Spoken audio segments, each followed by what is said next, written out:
Hey everybody, this is Rick at Golden's, and we're here in the square in LaGrange, out here on a beautiful sunny winter day. Believe it or not, the sun is shining, the wind's blowing out of the east, and all things are good.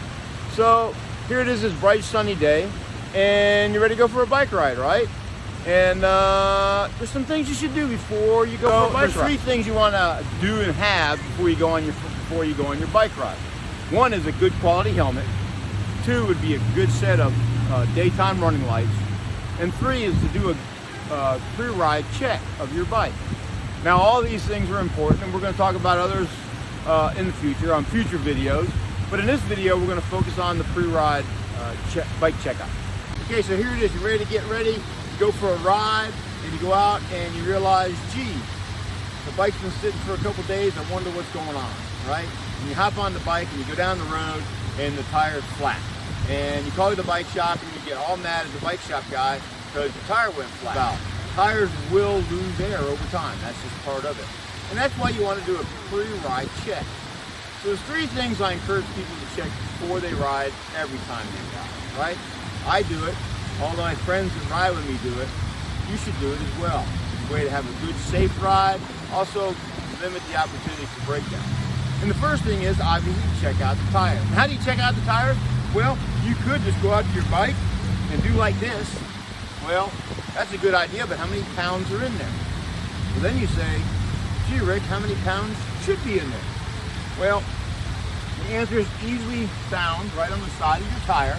It'll tell you between certain poundage and certain PSI what should be in the tire.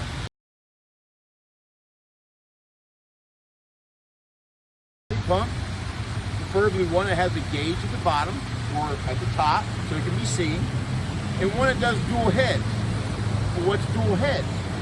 Well, the bike you have may not have a Schrader valve on it. Can you see that? All right. It may have what's called a Presta valve on it. It'll look a little different.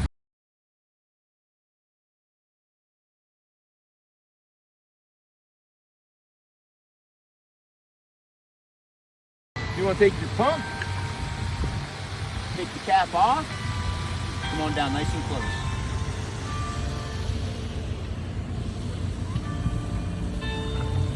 Gee, look, there's less than 20 pounds in this pump. All right, get to the right pressure, put the cap back on, and repeat the exercise on the front tire. All right, so you've taken care of the tires. Now the second thing you want to check is you want to check the brakes on the bike. And you think, okay, well, how can I do that, Rick? Well, the best way to check out the brakes is first understand what kind of brakes you have. All right, now on this particular bike, it's actually what they're called mechanical disc brakes.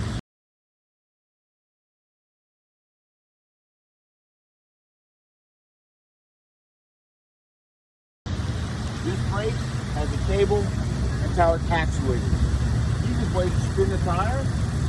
Hit the brake lever, not working too good. Spin the tire, hit the brake lever, and did it stop? And how much pressure did you get to put it down? Did you have to pull the lever all the way down before it stopped, or did it stop pretty much right away? To adjust your brakes before you get ready to go on your ride, come in nice and close. There's a little lever, there's a little threaded. By threading that out, that will make your brakes tighter. By backing off, it makes the brakes looser. Back up. That's how you can adjust the brakes before or even during your ride. Another thing when you're testing your brakes, you want to listen. If you hear any scrubbing or rubbing, okay? If you hear a lot of scrubbing or rubbing, that means your brakes are kind of out of adjustment. They're twisted in there. Even if they're rim brakes, grab the side of the wheel. If you hear a lot of rubbing and scrubbing, the best thing to do is bring it by the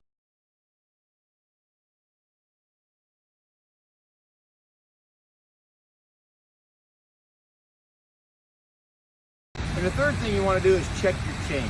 Now when I say check your chain, take a look at your chain. Is it dirty? Is it nasty? Can you touch it and not get a whole bunch of stuff off your hand? Do you see rust on it? Is there sand growing on it? Those are all wear and tear items on your chain. Second of all, you want to get you a good lubricant. Now, let me stop here for a moment and emphasize this point. If it's a product that was made for your car, like motor oil or WD-40, also using bark chain oil, old motor oil, lube grease, or what was the, oh yeah, Vaseline. Yes, people have actually used these things on your chain. Bad idea, really not good for it. A product like this is designed with a cleaner in it, and it also lubricate and clean your chain at the same time. We're going to show you how. Okay, so you want to put a little liberal amount of lube onto the chain like this. And you want to do this probably every 70 to 100 miles. Or if you start seeing wear and tear, dirt, or rust on your chain. Once you've completed that task, if you're in a position where you can actually run through the gears one time while spinning, good.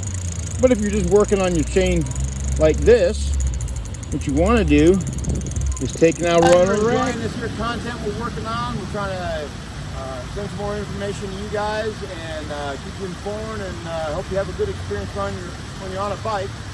But you know, if you're enjoying this content, do me a favor. Hit the little rumble sign down there in the corner with a little plus mark, and subscribe to our channel. That'd be really great. Put your lights on, your helmet on, and ride safe.